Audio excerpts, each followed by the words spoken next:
Hello everyone, आप सब कैसे हो। आई होप आप लोग अच्छे होंगे। तो ये सारे जो मैंने निकाले हुए हैं कुछ जो एमसीक्यू हैं जो एआईवी में आए हुए हैं कई पेपरों में, तो जो रिपीट हुए हैं। तो चलो वीडियो को स्टार्ट करते हैं। तो ये पहला क्वेश्चन है, केवल नागरिक को दिए गए अधिकार। तो नागरिक को कौन कौन से अधिकार दिए गए हैं?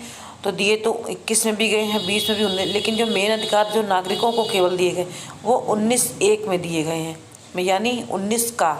तो ये हमारा राइट आंसर है और ये बार बार रिपीट होता है। अनुच्छेद से लेके 19(1) का कुछ ना कुछ आता ज़रूर है, चाहे वो केस हो, किसी से चीज़ से रिलेटेड हो। तो चलिए देखते हैं नेक्स्ट क्वेश्चन। एक कुल्हाड़ी से काम कर रहा था, कुल्हाड़ी का सिर उड़ता जाता है और पास में खड़े एक आदमी की जान चली जाती है, और अगर ए के हिस्से में उचित सावधानी बरती नहीं जाती तो उसका कार माफ़ी योग्य है, अपराध नहीं। किस धारा के निहित आता है? तो चलिए ऑप्शन देख लेते हैं। सेक्शन 80 ऑफ आईपीसी की धारा 80 हमारा राइट आंसर है, जो कि ए है। तो चलिए देखते हैं नेक्स्ट क्वेश्चन। कश्मीरा सिंह बनाम पंजाब राज्य एक मुख्य मामला है। ये आपको थोड़ा दिख नहीं रहा होगा, तो इसका बहुत आता है कश्मीरा का, तो बार बार रिपीट भी हुआ है।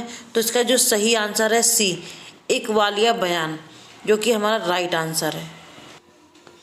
तो नेक्स्ट क्वेश्चन देखते हैं। अधिवक्ताओं के लिए दुराचार की सजा अधिवक्ता अधिनियम की कौन सी धारा में आता है? तो ये क्वेश्चन कई बार रिपीट हुआ है, और जितने मैं क्वेश्चन बता रही हूँ ये सारे 5-6 पेपरों के हैं एआईबी के, तो उसमें से मैंने छांट के बताया है। ये बार बार रिपीट हुए हर एक एग्ज़ाम में।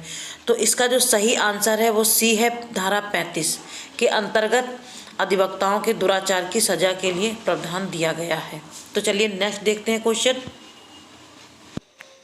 तो ये हमारा नेक्स्ट है, गिरफ्तार व्यक्ति को कितने समय से अधिक हिरासत में नहीं रखा जाना चाहिए? ये इसका राइट आंसर है सी, 14 दिन तक। कहीं कहीं पे 15 दिन भी दिया होता था। अगर 14 या 15 दिन हो तो उसका सही आंसर 14 या 15 दिन ही करिएगा, ना तो 48 घंटे, ना 24 घंटे, ना 90 दिन। इसका जो राइट आंसर है वो सी राइट आंसर है। तो कंफ्यूज होने की ज़रूरत नहीं है। कहीं कहीं पे 15 दिन भी दिया रहता है, कई पेपरों में दिया है कि 15 दिन, लेकिन आप 14 ही करके आइएगा।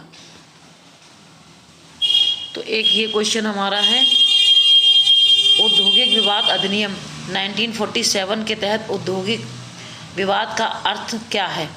औद्योगिक विवाद का अर्थ नियोक्ता और नियोक्ता के बीच विवाद, दोनों में हो सकता है। और बी हमारा है नियोक्ता और श्रमिक के बीच विवाद। सी नंबर का हमारा है नियोक्ता और श्रमिक के बीच रोजगार बेरोजगारी के लिए विवाद। तो ये आता ज़रूर है, और इसका जो राइट आंसर है वो हमारा डी आंसर राइट है। तो चलिए नेक्स्ट देखते हैं। संचालित सब समाज का सबसे घिनौना अपराध कौन सा है? उच्चतम न्यायालय ने यह टिप्पणी किस मामले में दी है? जो इसका राइट आंसर है डी के बसु बनाम बंगाल राज्य। तो आप लोग देख लीजिएगा केस। तो नेक्स्ट क्वेश्चन हमारा है, अन्य बातों के अलावा बार काउंसिल ऑफ इंडिया की कार्यकारिणी में अधिवक्ताओं के लिए पेशेवर आचरण और शिष्टाचार के मानक शामिल हैं। ऐसा अधिवक्ता अधिनियम की किस धारा के तहत है? तो ये सेक्शन है 7, जो कि राइट आंसर है ए। तो चलिए देखते हैं नेक्स्ट क्वेश्चन।